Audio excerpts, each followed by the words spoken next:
Assalamualaikum warahmatullahi wabarakatuh. Perkenalkan, nama saya Putri Riana Menarti dengan NIM 24650006 dari kelas A. Video ini dibuat untuk memenuhi tugas dari mata kuliah mikrokontroler dengan dosen pengampu Bapak Eri Musyar Hasiri, Sarjana Komputer Magister Teknik. Baiklah, di sini saya akan menjelaskan 3 poin atau 3 materi. Yang pertama itu mengenai mikrokontroler. Baik, langsung saja.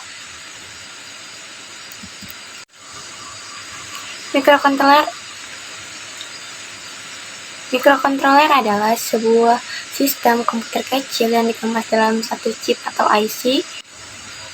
Nah, ada beberapa struktur mikrokontroler. Yang pertama itu ada CPU. CPU ini adalah otak dari mikrokontroler. Nah, CPU bertanggung jawab untuk mengambil instruksi, menerjemahkan, lalu mengakhirinya dan dieksekusi. CPU menghubungkan setiap bagian dari fungsi mikrokontroler. Yang kedua ada memori atau penyimpanan. Fungsinya dalam mikrokontroler adalah sama dengan mikroprosesor. Memori ini digunakan untuk menyimpan data dan program. Selanjutnya yang ketiga ada for input dan juga output paralel. Nah, ini adalah gunanya untuk mendorong atau menghubungkan berbagai perangkat seperti LCD, LED, printer, memori, dan juga perangkat input atau output lainnya ke dalam mikrokontroler.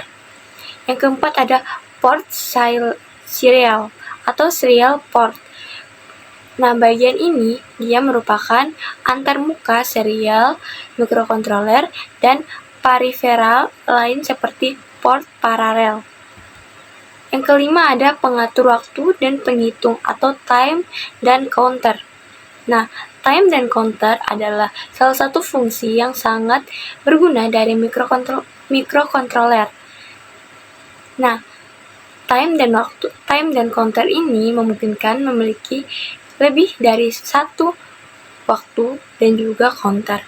Pengaturan waktu time dan penghitungan counter menyediakan semua fungsi pengaturan waktu dan perhitungan dalam sebuah mikrokontroler. Nah, operasi utama yang dilakukan di bagian ini adalah fungsi jam, modulasi, pembangkitan pulsa, pengukuran frekuensi, dan juga osilasi. Selanjutnya yang keenam ada analog to system. Nah, selanjutnya yang keenam ada analog to digital converter atau pengonversi analog ke digital atau AED. Nah, konverter AED ini digunakan untuk mengubah sinyal analog ke bentuk digital. Sinyal input dalam konverter ini harus dalam bentuk analog. Misalnya, output dari sensor, sedangkan outputnya dalam bentuk digital. Output digital dapat digunakan untuk berbagai aplikasi digital, seperti layar digital, perangkat lunak, dan lain sebagainya. Nah, yang ketujuh adalah digital to analog convert atau pengonversi digital ke analog atau DAC. Nah, DAC ini melakukan operasi pengembalian konversi ADC. DAC mengubah sinyal digital menjadi format analog. Ini biasanya digunakan untuk mengendalikan perangkat analog seperti motor DC dan juga lain sebagainya. Nah, selanjutnya materi yang kedua adalah mikrokontroler dan juga robotika. Baiklah, langsung saja. Nah, programmer embedded adalah orang yang mampu melakukan pemrograman dan pengisian program ke dalam sistem mikroprosesor atau mikrokontroler untuk keperluan industri. Nah, ini yang dinamakan dengan programmer embedded. Selanjutnya, di dalam mikrokontroler ada namanya software dan juga hardware. Nah, softwarenya itu contohnya seperti assembly atau C++ dan juga Basecamp AVR. Yang kedua, pemrograman dan intervensi mikrokontroler. Yang ketiga, Visual Basic Net 2005. Yang keempat, Visual C Net 2005 atau Boolean Deep Here. Yang kelima ada Java ada Java SE. Yang keenam ada SQL Server atau Oracle 10G dan juga MySQL. Nah, sedangkan hardware-nya yaitu pemrograman dan interfacing microcontroller dan PLC. Nah, sedangkan hardware-nya yaitu yang pertama pemrograman dan interfacing microcontroller atau PLC. Yang kedua, teknologi GMC dan juga CDMA. Nah, ini adalah teman-teman bisa lihat di sini adalah gambar bidang elektronika saat ini. Nah, teman-teman bisa lihat teman-teman bisa lihat di samping. Nah, di dalam chip teknologi ada yang namanya tugas-tugas sistem.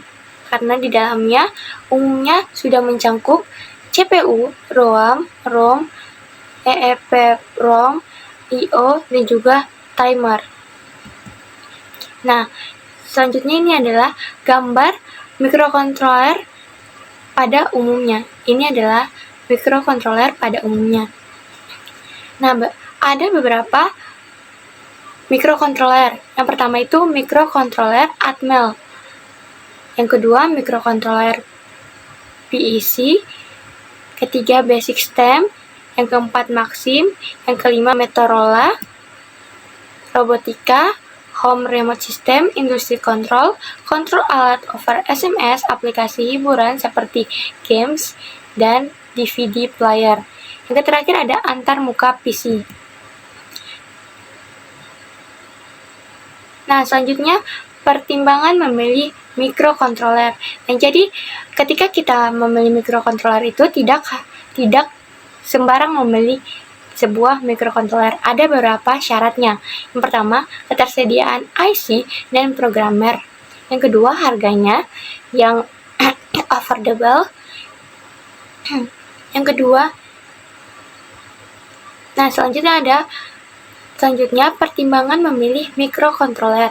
Nah, jadi kita tidak sembarang memilih sebuah microcontroller. Ada beberapa syarat atau tahapannya. Yang pertama itu ketersediaan IC atau programmer. Yang kedua, harganya yang affordable. Yang ketiga, banyaknya pengguna di lingkungan Anda. Yang keempat, mendukung ADC atau pengubah analog ke digital dan fitur-fitur lainnya. Nah, ini adalah teman-teman bisa lihat di samping saya, ini adalah sebuah gambar microcontroller AVR Atmega 8535. Nah, Atmega 8535 ini merupakan salah satu keluarga AVR8 dengan arsitektur headfire atau memisahkan bus untuk instruksi dan data. Microcontroller ini banyak digunakan dalam sistem embedded karena kehandalannya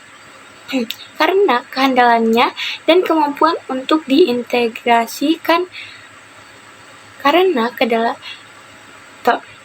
Microcontroller ini hanya digunakan dalam sistem embedded karena kehandalannya dan kemampuan untuk diintegrasikan dengan berbagai perangkat input atau output. Nah, fitur utama Atmega ini yang pertama itu ada memori, kedua jumlah pin, dan ketiga ada.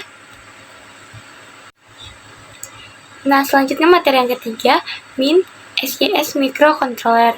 Nah, Min SYS ini adalah sistem minimum atau minimum system microcontroller yang dirangkai dasar yang berisi komponen-komponen utama agar sebuah microcontroller dapat bekerja dan menjalankan sebuah program.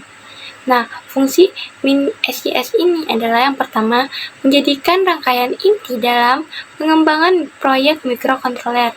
Yang kedua, menguji dan menjalankan program. Yang ketiga, menyediakan dukungan komponen yang diperlukan agar microcontroller bisa menyala dan stabil. Nah, baiklah, sekian dari saya. Bila ada kesalahan kata mohon dimaafkan. Wabillahi taufiq wal hidayah. Wassalamualaikum warahmatullahi wabarakatuh.